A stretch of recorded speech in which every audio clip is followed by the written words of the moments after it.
కోర్టులో కేసు విచారణ జరుగుతుంది. ఆ కేసులో కీలక సాక్షిని కోర్టుకు తీసుకెళ్తారు. మార్గ మధ్యలో ఒక ట్రక్ వచ్చి సాక్షి ప్రయాణిస్తున్న వాహనాన్ని ఢీకొంటుంది. తర్వాత క్రిమినల్ ఊపిరి పీల్చుకుంటాడు. చాలా సినిమాల్లో ఈ సీన్ చూసే ఉంటారు. అదే రియాలిటీలో జరిగితే పశ్చిమ బెంగాల్లో అదే జరిగింది. గతేడాది దేశం మొత్తాన్ని కుదిపేసిన సందేశ్ ఖాళీ కేసులో కీలక సాక్షి భోలానాథ్ ఘోష్ ప్రయాణిస్తున్న కారును ఓవర్ స్పీడ్తో వచ్చిన ట్రక్ ఢీకొట్టింది. ఈ ఘటనలో ఘోష్ తీవ్ర గాయాలతో బయటపడగా అతడి కుమారుడు డ్రైవర్ ప్రాణాలు కోల్పోయారు. దీంతో ఇది పక్కా హత్యా ప్రయత్నమే అన్న ఆరోపణలు వెలువెత్తాయి. మమతా ప్రభుత్వం మద్దతుతోనే కీలక సాక్షిని ఎలిమినేట్ చేసే ప్రయత్నం జరిగిందన్న వాదనలు తెరపైకి వచ్చాయి. ఇంతకు సందేశ్ ఖాళీ కేసులో కీలక సాక్షిని టార్గెట్ చేసిందెవరు? హత్యా యత్నం వెనుక నిజంగా ప్రభుత్వ హస్తం ఉందా? షేక్ షాజహాన్ జైలు నుంచి పథక రచన చేశాడా? Let's watch. వెస్ట్ బెంగాల్లో మరోసారి రీసౌండ్ ఇస్తున్న సందేశ్ ఖాళీ కేసు. కీలక సాక్షిపై హత్య యత్నం, దీదీ సర్కార్పై తీవ్ర విమర్శలు. భోలానాథ్ ఘోష్ను ఎలిమినేట్ చేసే ప్రయత్నాలు నిజమేనా? షేక్ షాజహాన్ గత ఏడాది ఆరంభంలో దేశవ్యాప్తంగా రీసౌండ్ ఇచ్చిన పేరిది. అందుకారణం సందేశ్ ఖాళీ ప్రాంతంలోని మహిళలపై అతడి అనుచరుల దారుణాలు, అరాచకాలే. భూకబ్జాలకు పాల్పడ్డారు, లైంగిక విధింపులకు దిగారు. కట్టుకున్నవాడు పక్కనుండగానే మహిళల్ని ఎత్తుకుపోయారు. మైనర్లను చూడకుండా వికృత చర్యలకు పాల్పడ్డారు. ఇదెక్కడ అన్యాయమని అడిగిన వారిని అడ్రస్ లేకుండా చేశారు. నిలదీసిన వారిని నిలువున పాతేశారు. ఒక్క ముక్కలో షేక్ షాజహాన్ అనుకో అరాచకాల గురించి చెప్పడానికి మాటలు కూడా సరిపోవు. చివరిగా నరరూప రాక్షసులకు వ్యతిరేకంగా అమాయక మహిళలు పిడికిళ్లు బిగించారు. చీపుర్లు, కర్రలు, రోకళ్లు చేతబట్టి రోడ్లపైకొచ్చారు. షేక్ షాజహాన్ అతడి అనుచరుల దుర్మార్గాలని, తాము అనుభవించిన నరకాన్ని సమాజం ముందు పెట్టారు. తమను కాపాడాలని వేడుకున్నారు. ఒక మహిళ ముఖ్యమంత్రిగా ఉన్న రాష్ట్రంలో మహిళలు ఇంత నరకం అనుభవించారా అని యావత్ దేశమే నివ్వెరపోయింది. ఇంతటి ఘోరమైన నేరారోపణలు ఎదుర్కొన్న షేక్ షాజహాన్ అరెస్ట్ చేయడానికి 2 నెలల సమయం పట్టింది. ఇక్కడే మమతా సర్కార్పై అనుమానాలు కలిగాయి. ఎందుకంటే ఆ దుర్మార్గుడు టీఎంసీ నాయకుడే. ఇప్పుడు కూడా మమతా సర్కారుపై అవే అనుమానాలు వ్యక్తమవుతున్నాయి. అందుకు కారణం సందేశ్ ఖాళీ కేసులో కీలక సాక్షిని ఎలిమినేట్ చేసే ప్రయత్నం జరగడమే.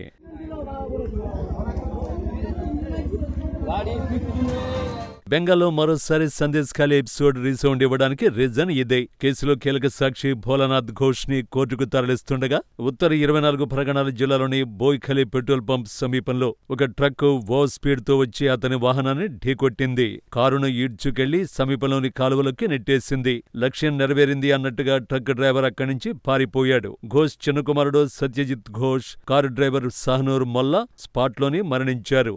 ఘోష్ మాత్రం తీవ్ర గాయాలతో బయటపడ్డాడు. ప్రస్తుతం కోల్కతాలోని ఓ ప్రైవేట్ ఆసుపత్రిలో చికిత్స పొందుతున్నాడు. ఈ ఘటన అనేక అనుమానాలకు తావిస్తోంది. ఇది ప్రమాదం కాదు, వాంటెడ్ గా చేసిన దాడి అని, తన తండ్రిని హత్య చేసేందుకు పన్నిన పన్నాగమని ఘోష్ పెద్ద కుమారుడు బిశ్వజిత్ ఆరోపించారు. షేక్ షాజహాన్ జైలు నుండే ప్లాన్ చేసినట్టు చెప్పాడు. ఎందుకంటే అతడు బయటపడాలంటే ఎట్టి పరిస్థితుల్లోనూ భోలానాథ్ ఘోష్ సాక్ష్యం చెప్పకూడదు కాబట్టి.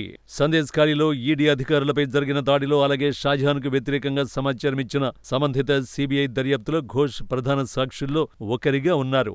ఇతడు సాక్ష్యం చెబితే షాజహాన్ చుట్టూ ఉచ్చు మరింత బిగుసుకుంటుంది. అందుకే ఇది ప్రమాదం కాదు, హత్యాయత్నమే అనేది. ఇక్కడే దీదీ సర్కార్ పైన విమర్శలొస్తున్నాయి.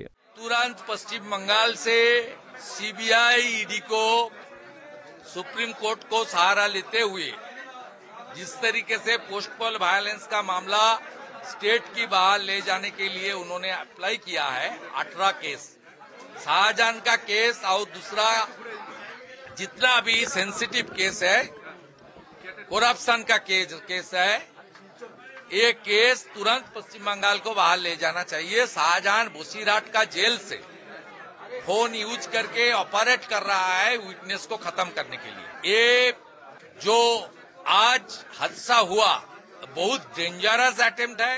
భోలానాథ్ ఘోష్ కారు ప్రమాదంపై బెంగాల్ ప్రతిపక్ష నేత సువేందు అధికారి వాదన ఇదే. ముమ్మాటికి ఇది హత్యాయత్నమే అన్నారు. జైలులో ఉన్న షేక్ షాజహానే ఈ ప్లాన్ చేసినట్టు ఆరోపించారు.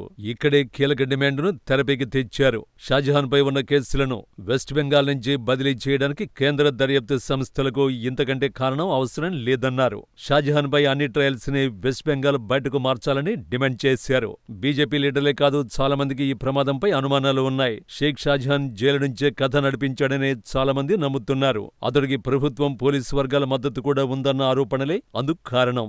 లేదంటే కీలక సాక్షిని సరైన భద్రత లేకుండా ఎలా తరలిస్తారు? ఆ మాటకొస్తే సందేశ్ ఖాళీ వ్యవహారం తెరపైకి వచ్చిన తర్వాత షేక్ షాజహాన్ అరెస్ట్ చేయడానికి దాదాపు 2 నెలల సమయం పట్టింది.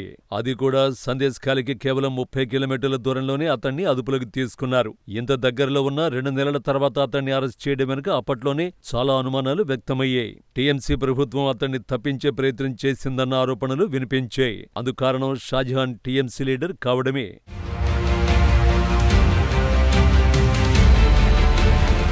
షేక్ షాజహాన్ 2013 నుంచి తృణమూల్ కాంగ్రెస్ కు, అంతకుముందు కమ్యూనిస్టులకు ఓటింగ్ మెషిన్. అతను ఎవరికి మద్దతునిస్తే గెలుపు వారిదే.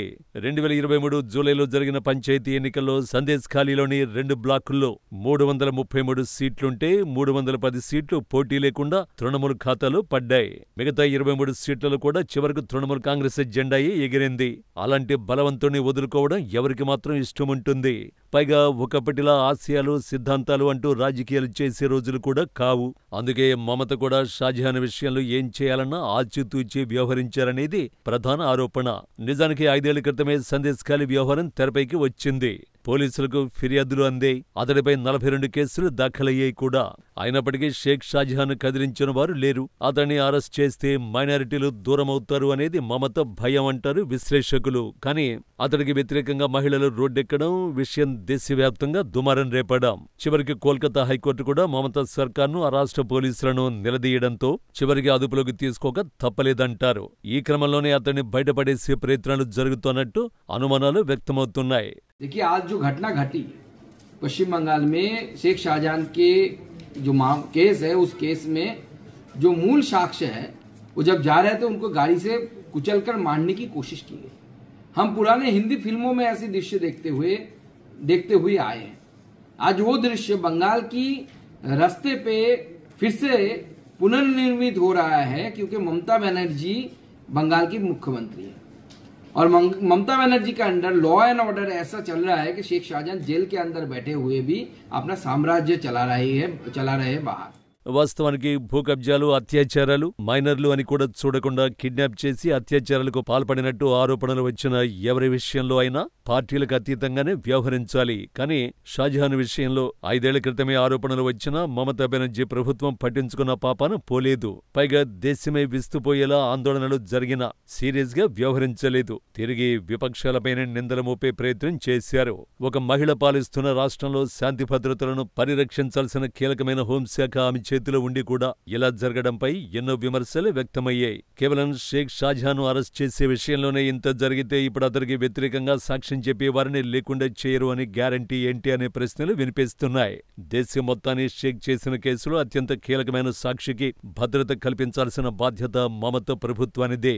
ఆ విషయంలో సర్కారు ఫెయిల్ అయితే ఆ తప్పును సరిదిద్దుకోవచ్చు. కానీ వాంటెడ్ గా కుట్ర వెనుక నిలిస్తే మాత్రం మమతా నాయకత్వంలో చట్టానికి, న్యాయానికి రోజులు లేనట్టే లెక్క.